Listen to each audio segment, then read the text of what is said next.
Hello बच्चों, let's read this question. The question says, suppose four distinct positive number a1, a2, a3, a4 are in GP. Let b1 equal to a1, b2 equal to b1 plus a2, b3 is equal to b2 plus a3 and b4 is equal to b3 plus a4. अब student one क्या कह रही है? The number b1, b2, b3, b4 are neither in AP nor in GP. Statement two क्या कह रही है? The numbers b1, b2, b3, b4 are in HP. तो हमें बताना है कौन सी स्टेटमेंट ट्रू है, कौन सी फॉल्स है।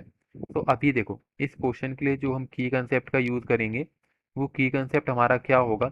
हमें पता होना चाहिए एपी क्या होता है। लेट से हमारे कुछ फंक्शन मान लेते हैं, एक्स वाई जेड एंड यहाँ पे कोई मान लेते हैं अल्फा। ये हमारे एपी में है। तो हमारा ये y minus of x is equal to alpha minus z होगा, और this is equal to z minus of y होगा। तो ये होना चाहिए क्योंकि इनका जो कॉमन डिफरेंस है वो इक्वल होता है, विद ये होता है हमारा कॉमन डिफरेंस। अब यही बात करें अगर जीपी के लिए, तो जीपी के लिए क्या होता है हमारा, अगर हमारे यही फंक्शन जीपी में है x into y into z into alpha, अगर ये हमारे फंक्शन जीपी में है, तो लेट से अगर हमारा y है, this is equal to x into r to the power one, ऐसे करके r मान लो। r हमारे इसका हो गया कॉमन रेशियो, तो ये कॉमन रेशियो वाला इसमें हम यूज करेंगे। कॉमन रेशियो होता है हमारे जीपी में। अब बात करें एचपी की, तो एचपी क्या होता है? ये होता है reciprocal of AP, arithmetic progression का। तो इसका यूज करके इस क्वेश्चन को हम सॉल्व करेंगे इन सब का। तो देखो, अभी अगर पहले बात करें, हमें क्या दे रखा है क्वेश्चन में? गिवन है हमें A1, A2, A3 and A4, ये सब है हमारे जीपी में। अब जीपी में है, और क्या दे रखा है हमें? B1 equal to A1, B1 equal to A1, B2 is equal to B1 plus A2, और B3 is equal to B2 plus A3, B2 plus A3। B4 क्या है हमारा? B4 is equal to B3 plus A4 दे रखा है।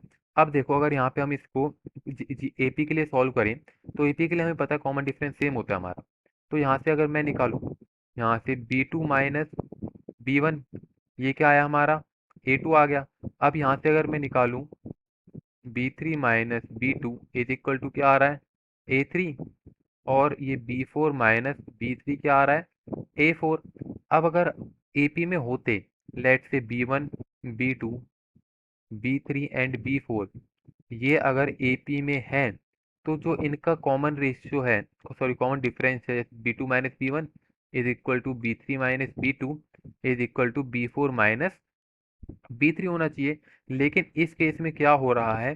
जो B2 minus B1 है is not equal to B3 minus B2 है, is not equal to B4 minus B3 है। तो इसका क्या मतलब है? जो हमारे B1 comma B2 comma B3 comma B4 हैं, आर नॉट इन एपी। अब एपी नहीं है। अब जीपी के लिए अगर इसको सॉल्व करें, तो जीपी के लिए हम कैसे सॉल्व करेंगे इसमें? तो यहाँ पे अगर हम लिखें, सारी चीज़ दे रखी है। अब अगर मैं यहाँ से B1 comma B2 comma B3 comma B4 four GP, अब इनको इसके लिए सॉल्व करूंगा, तो यहाँ से क्या आएगा? B1 इंटू B3 क्या हो जाएगा मेरा? B1 प्लस A2 का होल स्क्वायर हो जाएगा यहाँ से, क्योंकि जो B2 है हमारा, यहाँ पे क्या है? B2 हमें क्वेश्चन में दे रखा है B1 प्लस A2, तो इसकी मदद से हमारा ये हो जाएगा। यहाँ से हम निकाल के इसको सॉल्व करेंगे। अब ये होगा हमारा equal to A1 plus A2 का होल से, क्योंकि B1 हमारा A1 के इक्वल दे रखा है। तो ये क्या आएगा हमारा? A1 square plus of A2 square plus of 2A1 A2, ये आ गया हमारा। अब यहाँ से ये आने के बाद हम इसको क्या लिख सकते हैं? A1 का square plus of 2A1 A2 plus A1 A3 लिख सकते हैं, क्योंकि इनका जीपी के लिए। अब यहाँ से हमने ऐसा क्यों लिखा है ये?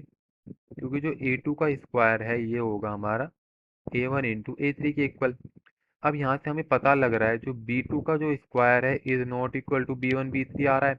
तो इसका मतलब क्या हो जाएगा, जो हमारा B1 B2 B3 and B4 है, ये हमारा जीपी भी नहीं है। Okay, not in GP. तो जो हमारी स्टेटमेंट फर्स्ट है, स्टेटमेंट वन इज ट्रू।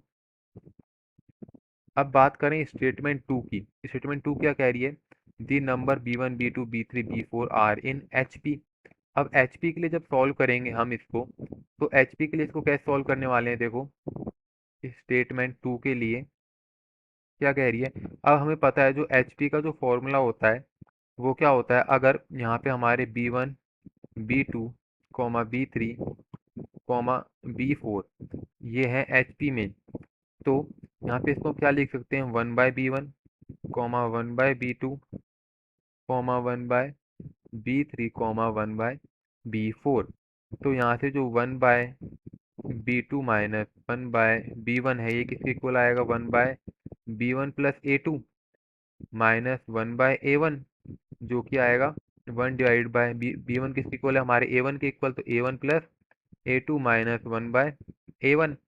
तो ये किसके इक्वल आ जाएगा, A1 minus of A2 divided by A1 plus A2 into A1।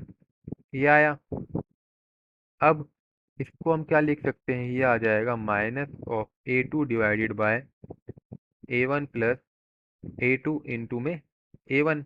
तो ये आया हमारा, क्या आया, ये 1/B2 माइनस 1/B1 की वैल्यू आ गई।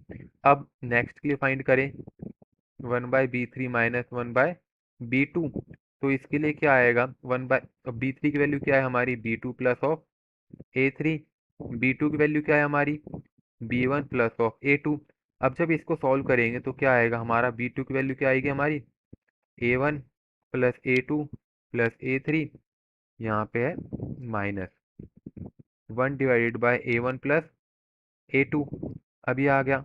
अब जब इनको हम कैलकुलेट आउट करेंगे, 1/B3 माइनस 1/B2, तो ये किसके इक्वल निकल के आएगा, A1 plus A2 minus of A1 minus of A2 minus of A3 divided by A1 plus A2 into A1 plus A2 plus of A3।